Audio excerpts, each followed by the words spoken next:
4 PM और मैं हूं आपके साथ सिमरन। दोस्तों, बिहार चुनाव में पहले दौर की वोटिंग में कुछ घंटों का समय बचा है और अगर बिहार की राजनीति की बात की जाए तो ये हमेशा से ही आग और खून से सनी रही है। यहाँ चुनाव सिर्फ वोटों का खेल नहीं है बल्कि बाहुबलियों का तमाशा होता है। 2025 के बिहार विधानसभा चुनावों में मोकामा सीट पे जो कुछ हुआ वो इसी तमाशे का सबसे काला चेहरा है। एक तरफ हत्या का आरोपी अनंत सिंह जिसे छोटे सरकार कह के पूजा जाता है, दूसरी तरफ एक ऐसा पत्रकार शुभांकर मिश्रा जो पैसों के लालच में अपनी कलम बेच चुका है। ये कहानी सिर्फ एक हत्याकांड की नहीं बल्कि पत्रकारिता के सड़ते हुए चेहरे की है और शुभांकर मिश्रा जैसे लोग जो टीवी स्क्रीन पे चमकते हैं असल में अंधेरे में सौदेबाजी करते हैं। वो तेल और परफ्यूम के प्रचार से लेकर के बाहुबलियों के चुनाव जिताने तक में हर जगह पैसों की खुशबू सूंघते हैं बल्कि अपने जमीर को बेच देते हैं, बल्कि भारत निर्माण के चौथे सबसे बड़े आत्मा को खंडित कर देते हैं। दोस्तों, सबसे पहले बात करते हैं अनंत सिंह की। अनंत कुमार सिंह जिन्हें मोकामा में छोटे सरकार कहा जाता है, बिहार का एक ऐसा नाम है जो अपराध और राजनीति का घिनौना मेल है। 58 इयर्स के अनंत सिंह का राजनीतिक सफर 2005 से शुरू हुआ। 2005 और 2010 में जनता दल यूनाइटेड के टिकट पे वो मोकामा से विधायक बने। 2015 में निर्दलीय लड़े और जीते। 2020 में राष्ट्रीय जनता दल के टिकट पे जीत हासिल की, लेकिन हत्या के दोष साबित होने पे अयोग्य घोषित कर दिए गए। उनकी पत्नी नीलम देवी ने उपचुनाव जीता, लेकिन अनंत सिंह की असली पहचान अपराध की है। पुलिस रिकॉर्ड के मुताबिक अनंत सिंह पे दर्जनों मुकदमे दर्ज है। हत्या, उगाही, अवैध हथियार रखना, ये सब उनके नाम से जुड़े हैं। 1990 के दशक से मोकामा में उनकी गुंडागर्दी का राज चला। उनके भाई दिलीप सिंह ने राजनीति में कदम रखा, लेकिन अनंत ने अपराध को राजनीति का हथियार बना दिया।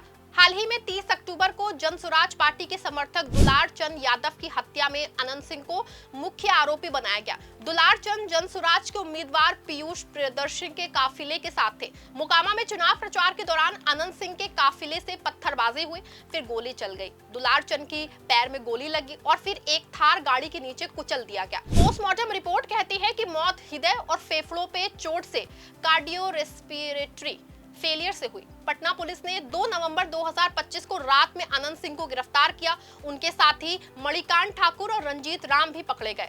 एसएसपी कार्तिकेय शर्मा ने कहा कि ये तीनों घटना स्थल पे मौजूद थे। गवाहों के बयान और शुरुआती जांच में कार्रवाई हुई। कुल 4 एफआईआर दर्ज हुई। एक एफआईआर दुलार चंद के पोते नीरज कुमार ने लिखाई, जिसमें अनंत सिंह और 4 अन्य नाम हैं। अनंत सिंह ने आरोप लगाया है कि ये साजिश पूर्व सांसद सूरजभान सिंह की है, जो आरजेडी उम्मीदवार वीणा देवी के पति हैं। मोकामा में अब गैंगस्टर वर्सेस गैंगस्टर्स का मुकाबला है। जेडीयू का अनंत सिंह बनामी आरजेडी की वीणा देवी, लेकिन अनंत सिंह सिर्फ अपराधी नहीं, राजनीतिक दबंग है। नीतीश कुमार की जेडीयू ने उन्हें फिर से टिकट दिया। 1 नवंबर 2025 को उनके चुनाव कार्यालय पे नरेंद्र मोदी, नीतीश कुमार और अनंत सिंह की तस्वीर वाला गेट लगा। ये बिहार की राजनीति का आईना है कि यहाँ बाहुबलियों को टिकट देके अपराध को वैधता दी जाती है।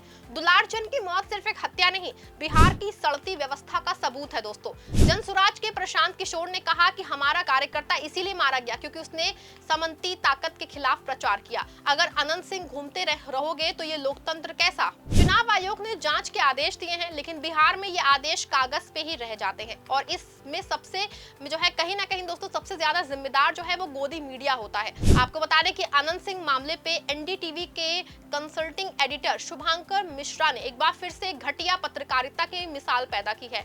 आपको बता दें कि 30 से 31 अक्टूबर 2025 को एनडीटीवी पे शुभांकर मिश्रा ने 1 घंटे का शो किया। शो का नाम था कि बिहार का डर या कुछ ऐसा, लेकिन दोस्तों ये शो अनंत सिंह का गुणगान था। शुभांकर ने अनंत को गुंडा या आरोपी नहीं कहा, बल्कि छोटे सरकार और बाहुबली कह के महिमा मंडन किया। दुलार चंद यादव को उन्होंने क्रिमिनल बता दिया, जैसे वो खुद हत्यारा हो। शुभांकर ने कहा कि ये बिहार है जहां बाहुबलियों को टिकट देके अपराध को वैधता दी जाती है, लेकिन ये कहते हुए उन्होंने अनंत सिंह की तारीफ की कि वो लोकप्रिय है, लोग उन्हें पसंद करते हैं। सवाल बड़ा है, क्या ये पत्रकारिता है या फिर प्रचार?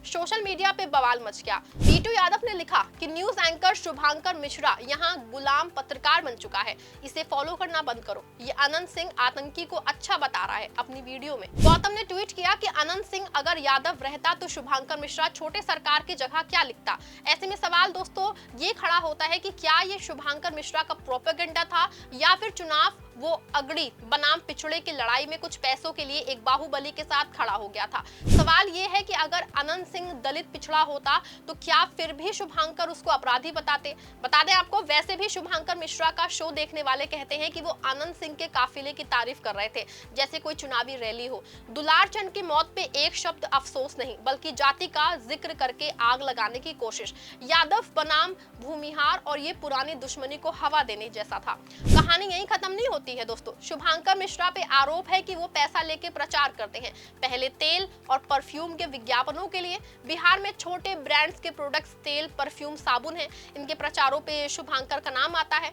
सोशल मीडिया पे वीडियो वायरल है जहां वो नेचुरल ऑयल या फिर समाजवादी सुगंध जैसे प्रोडक्ट्स की तारीफ करते दिखते हैं। समाजवादी पार्टी का परफ्यूम समाजवादी सुगंध 2021 में लॉन्च हुआ था, लेकिन शुभंकर जैसे एंकर्स ने ऐसे लोकल प्रोडक्ट्स को पेड प्रमोशन किए हैं। एक यूजर ने ट्वीट किया, शुभंकर मिश्रा तेल बेचता है, परफ्यूम बेचता है, अब अनंत सिंह बेच रहा है, लेकिन असली सौदा अनंत सिंह का। बिहार चुनाव में मोकामा सीट हॉट है।